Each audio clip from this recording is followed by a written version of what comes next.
ಜೋಡಿಗಳು ಹನಿಮೂನ್ಗೆ ಹೊರಟು ನಿಂತರು. ಉತ್ತರ ಭಾರತದ ಕೆಲವೊಂದು ಪ್ರಸಿದ್ಧ ಸ್ಥಳಗಳಿಗೆ ಹೋಗುವ ಎಲ್ಲ ವ್ಯವಸ್ಥೆ ಮಾಡಿದ್ದರು ಅವರಿಗೆ. 1 ವಾರದ ಪ್ರವಾಸ, 3 ದಿನ ಕಾಶ್ಮೀರ ಸುತ್ತಮುತ್ತ, ಇನ್ನು ಉಳಿದ ದಿನದಲ್ಲಿ ಆಗ್ರಾ, ಮನಾಲಿ ಅಂತ ಪ್ಲಾನ್ ಆಗಿತ್ತು.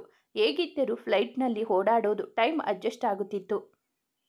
ಕಾಶ್ಮೀರದ ಶ್ರೀನಗರಕ್ಕೆ ಬಂದು ಇಳಿದವರೇ ಸ್ವಲ್ಪ ರೆಸ್ಟ್ ಮಾಡಿ ಅಲ್ಲಿನ ಶಾಲಿಮಾರ್ ಗಾರ್ಡನ್ ನೋಡಿ ಸ್ವಲ್ಪ ಅಡ್ಡಾಡಿದವರೇ ಅಲ್ಲಿಂದ ದಾಲ್ ಸರೋವರ ನೋಡಲು ನಡೆದರು. ಅಲ್ಲಿ ಸ್ವಲ್ಪ ಸುತ್ತಾಡಿ ಕೆಲವೊಂದು ವಸ್ತುಗಳನ್ನು ಅವರಿಗೆ ಮನೆಯವರಿಗೆ ಅಂತ ಖರೀದಿಸಿದರು. ಕಾಶ್ಮೀರದ ಪ್ಯಾರಡೈಸ್ ಗಲ್ಮಾರ್ಗೆ ನಡೆದಿದ್ದರು. ಅಲ್ಲಿ ಯಾವಾಗಲೂ ಹಿಮಪಾತ ಆಗುತ್ತದೆ ಇರುವುದು. ಮತ್ತೆ ಅಲ್ಲೊಂದಿಷ್ಟು ಹಿಮದಲ್ಲಿ ಆಟ ಆಡಿ ಮುದ್ದೆ ಮಾಡಿ ಎಸೆಯುತ್ತಾ ಆಟ ಆಡಿದರು ಚಿಕ್ಕ ಮಕ್ಕಳಂತೆ. ಮಾರನೇ ದಿನ ಅವರು ಹೋಗಿದ್ದು ಲೇಹ್ ಲಡಾಖ್. ಕಾಶ್ಮೀರದ ಸ್ವರ್ಗ ಅನಿಸುವ ಹಿಮ ಕಣಿವೆಯನ್ನು ನೋಡಿಕೊಂಡು ಅಮರನಾಥ ದೇವಾಲಯಕ್ಕೆ ನಡೆದಿದ್ದರು. ಅಲ್ಲಿನ ಟ್ರೆಕ್ಕಿಂಗ್, ರಿವರ್ ರಾಫ್ಟಿಂಗ್ನಲ್ಲಿ ಆಟ ಮುಗಿಸಿದ್ದರು.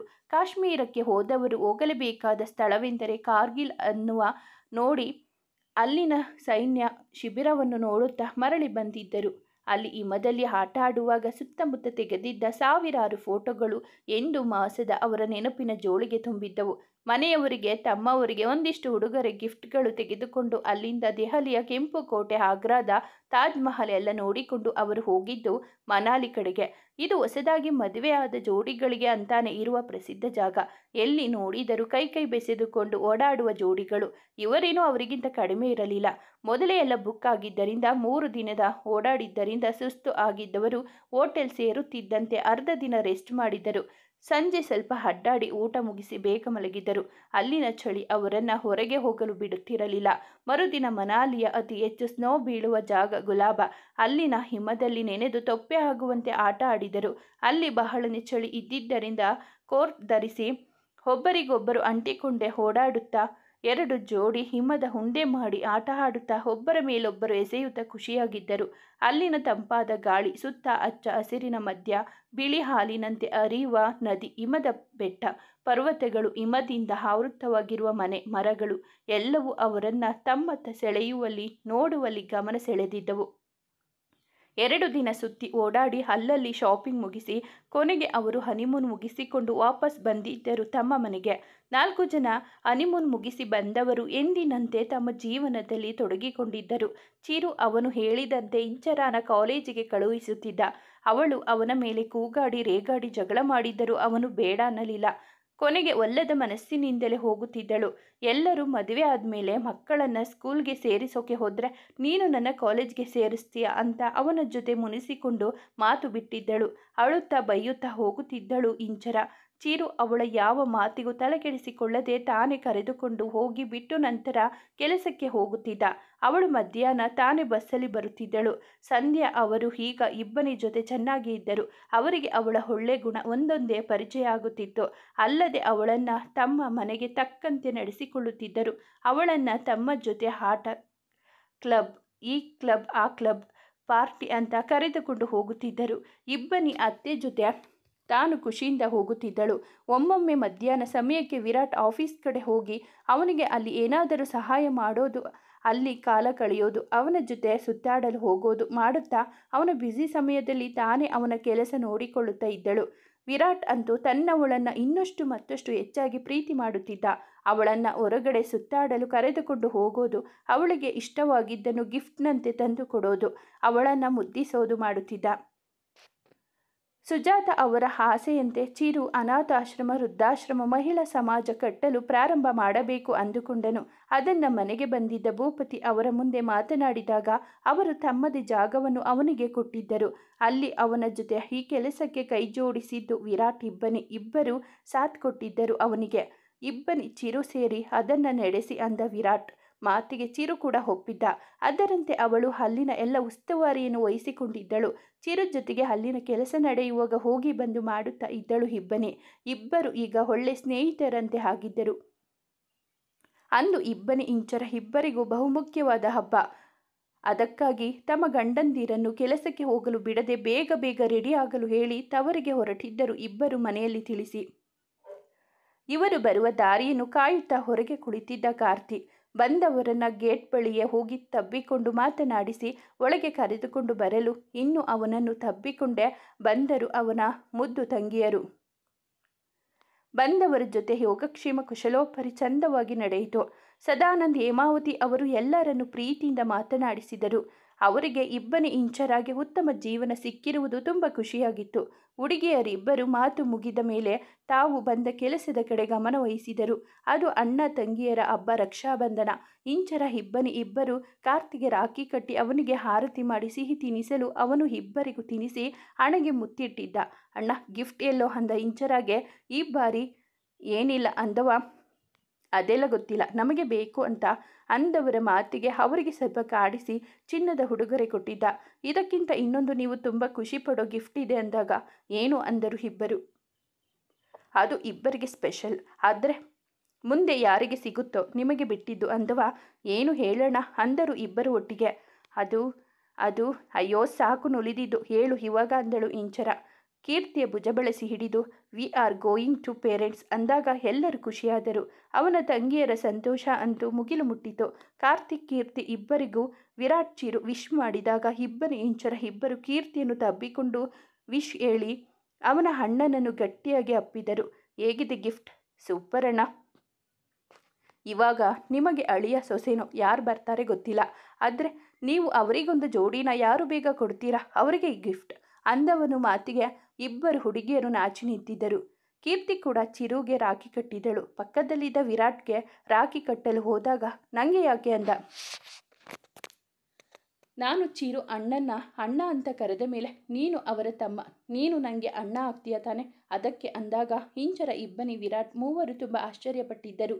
ಯಾವಾಗಲೂ ಬೈಯುತ್ತಾ ಅವರನ್ನು ಕಂಡರೆ ಉರಿದು ಬೀಳುತ್ತಿದ್ದ ಕೀರ್ತಿ ಇಂದು ಅವನನ್ನು ಅಣ್ಣ ಅಂತ ಕರೆದಿದ್ದು ನೋಡಿ ವಿರಾಟ್ ಅವಳು ನನಗೆ ರಾಖಿ ಕಟ್ಟಬಹುದು ಎಂದು ಅಂದುಕೊಂಡಿರಲಿಲ್ಲ. ಇಲ್ಲವಾದರೆ ಏನಾದರೂ ಗಿಫ್ಟ್ ತರುತ್ತಿದ್ದ.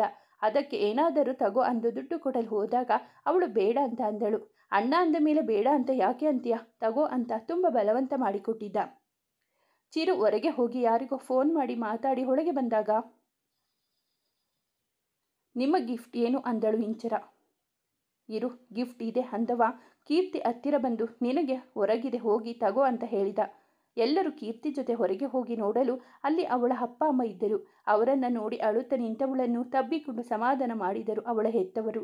ಅವರು ಕಣ್ಣೀರು ಹಾಕಿದ್ದರು. ಚಿರು ಕೀರ್ತಿ ಮನೆಗೆ ಹೋಗಿ ಅವಳ ಅಪ್ಪ ಅಮ್ಮನ ಜೊತೆ ಮಾತಾಡಿ ಅವರಿಗೆ ಎಲ್ಲ ತಿಳಿಸಿ ಹೇಳಿ ಅವರ ಕೋಪವನ್ನು ಕಡಿಮೆ ಮಾಡಿ ಇಂದು ಬರಲು ಹೇಳಿ ಬಂದಿದ್ದ. ಅದರಂತೆ ಫೋನ್ ಮಾಡಿ ಅವರಿಗೆ ಕೇಳಲು ಹೊರಗಿದ್ದೀವಿ ಅಂದಿದ್ದರು. ಇದ್ದ ಒಬ್ಬ ಮಗಳನ್ನು ಕ್ಷಮಿಸಿ ಅವಳನ್ನು ನೋಡಲು ಬಂದಿದ್ದರು. ಅವರನ್ನು ಸದಾನಂದ ಅವರು ಒಳಗೆ ಕರೆಯಲು ಕೀರ್ತಿ ತನ್ನ ಅಪ್ಪ ಅಮ್ಮನ ಕೈ ಹಿಡಿದು ಒಳಗೆ ಕರೆದುಕೊಂಡು ಬಂದಾಗ ಕಾರ್ತಿಕ್ ಕೀರ್ತಿ ಇಬ್ಬರು ಅವರಲ್ಲಿ ಕ್ಷಮೆ ಕೇಳಿ ಅವರ ಕಾಲಿಗೆ ಬಿದ್ದು ಆಶೀರ್ವಾದ ಪಡೆದಿದ್ದರು. ಅವರು ಮನಸ್ಪೂರ್ವಕವಾಗಿ ಅವರನ್ನು ಕ್ಷಮಿಸಿದಾಗ ಎಲ್ಲರಿಗೂ ಒಂದು ಸಮಾಧಾನ.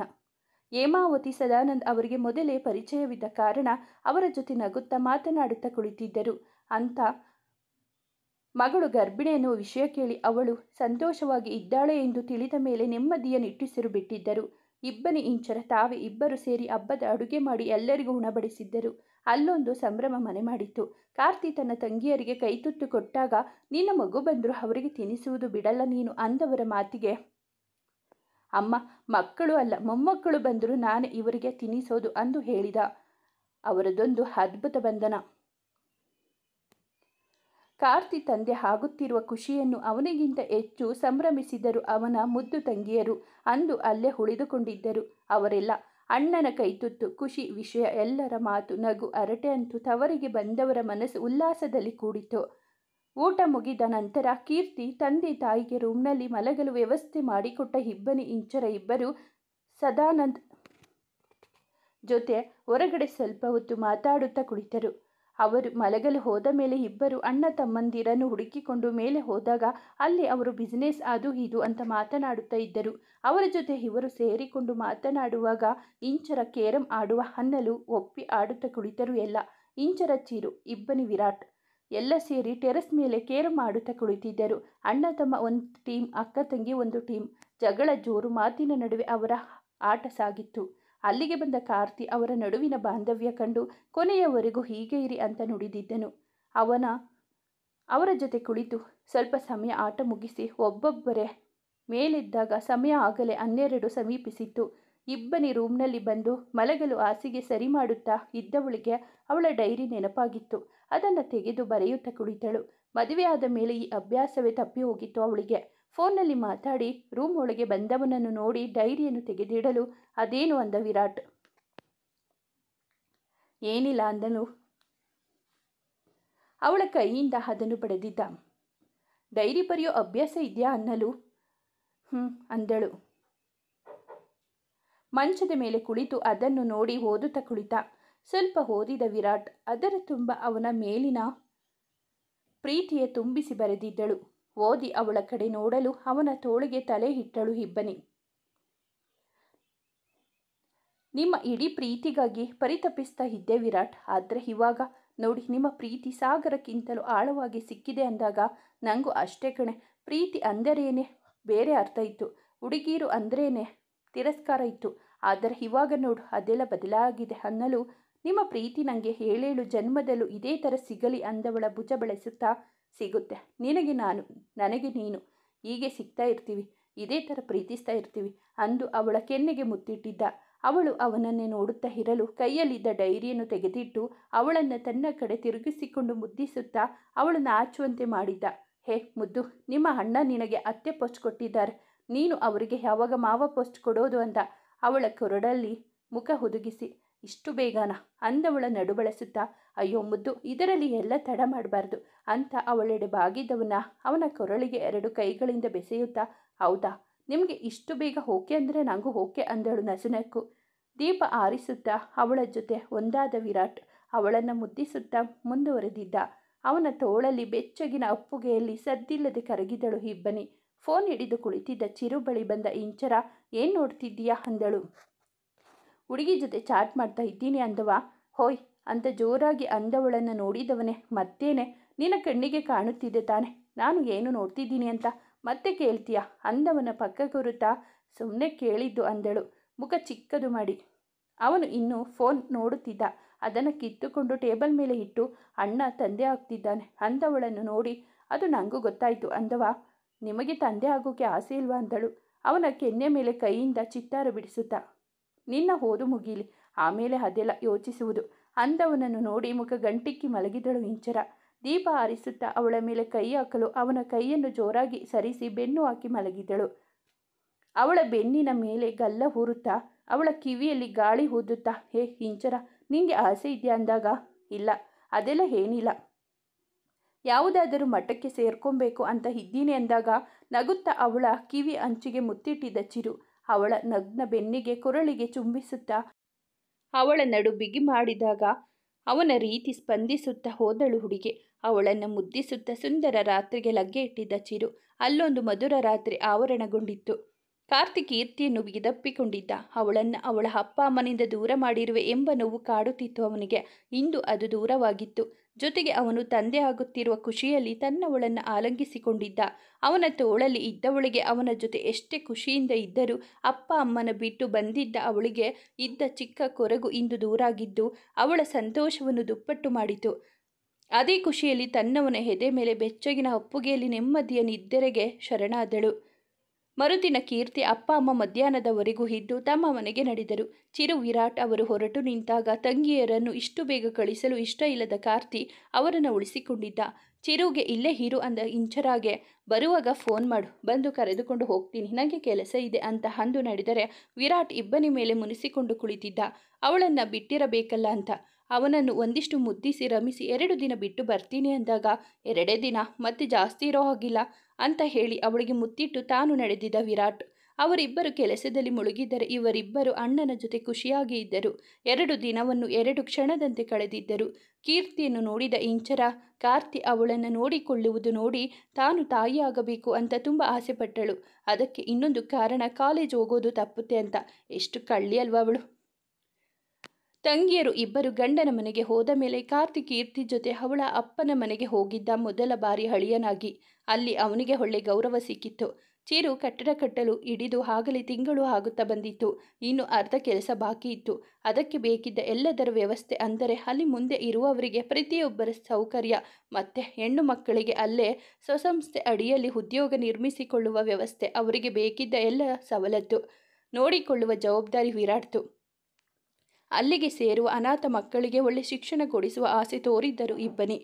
ಅದಕ್ಕೆ ವಿರಾಟ್, ಚಿರು ಇಬ್ಬರು ಒಪ್ಪಿದ್ದರು. ಕೀರ್ತಿ ತಾಯಿ ಆಗುವ ವಿಷಯ ತಿಳಿದು ಆಗಲೇ ತಿಂಗಳುಗಳ ಮೇಲಾಗಿತ್ತು. 5 ತಿಂಗಳು ತುಂಬಿದ ಗರ್ಭಿಣಿ. ಈಗ ಭೂಪತಿ ಅವರು 2 ಮನೆಯಲ್ಲಿ ತುಂಬಿದ್ದ ಖುಷಿ ನೋಡಿ ತಾವು ಸಂತೋಷಪಟ್ಟರು. ಅಲ್ಲೇ ಬಾ ಸುಜಾತ, ಎಲ್ಲ ಒಟ್ಟಿಗೆ ಇರೋಣ ಅಂತ ಎಷ್ಟೇ ಹೇಳಿದರೂ ಅವರು ಒಪ್ಪಿಕೊಳ್ಳಲಿಲ್ಲ.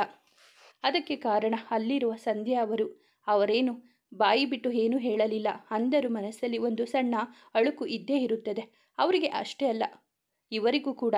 ಆಗಿರುವಾಗ ಜೊತೆಯಾಗಿ ಇರೋದು ಸ್ವಲ್ಪ ಕಷ್ಟ ಅಂತ ಅನ್ನಲು ಮತ್ತೆ ಮಾತನಾಡದಾದರೂ ಭೂಪತಿ. ಅಂದು ಕಟ್ಟಡ ಕಡೆ ಬಂದಿದ್ದ ಚಿರು, ಅವನ ಜೊತೆ ಇಬ್ಬನಿ ಇದ್ದಳು. ಅಲ್ಲಿದ್ದ ಏನೋ ಕೆಲಸ ನೋಡಿಕೊಳ್ಳುತ್ತಾ ಮಾತನಾಡುತ್ತಾ ಇದ್ದರು ಇಬ್ಬರು. ಇಬ್ಬನಿಗೆ ಯಾವುದೋ ಪೇಪರ್ ತೋರಿಸುತ್ತಾ ಏನು ಹೇಳುತ್ತಿದ್ದ ಚಿರು. ಅವನಿಗೊಂದು ಫೋನ್ ಬರಲು ಅನೋನ್ ನಂಬರ್ ನೋಡಿ ಯಾರು ಅಂದ. ಆ ಕಡೆ ಮಾತು ಕೇಳಿದವನೇ ಓಕೆ ಇವಾಗ ಬರ್ತೀನಿ ಅಂತ ಗಾಬರಿಯಲ್ಲಿ ಹೇಳಿ ಅಡ್ರೆಸ್ ಕೇಳಿ ಫೋನ್ ಇಟ್ಟಿದ್ದ. ಯಾರು, ಏನಾಯ್ತು ಅಂದಳು ಇಬ್ಬನಿ. ಅವನ ಆತಂಕದ ಮುಖ ನೋಡಿ. ಇಂಚರ ಕಾಲೇಜ್ನಲ್ಲಿ ತಲೆ ಸುತ್ತಿ ಬಿದ್ದಿದ್ದಾಳಂತೆ. ಅವಳ ಫ್ರೆಂಡ್ ಫೋನ್ ಮಾಡಿದ್ರು, ಅಲ್ಲೇ ಹತ್ತಿರದ ಹಾಸ್ಪಿಟಲ್ಗೆ ಸೇರಿಸಿದ್ದಾರೆ ಅಂದಾಗ ಇಬ್ಬನಿ ಕಣ್ಣು ತುಂಬಿಕೊಂಡು ಪ್ಲೀಸ್ ಬೇಗ ಹೋಗೋಣ ಬನ್ನಿ ಅಂದಾಗ ಅಲ್ಲಿ ಇದ್ದವರಿಗೆ ಕೆಲಸ ವಹಿಸಿ ಚಿರು ಇಬ್ಬನಿ ಇಬ್ಬರು ಬೈಕೇರಿ ಹಾಸ್ಪಿಟಲ್ ಕಡೆ ಹೊರಟರು.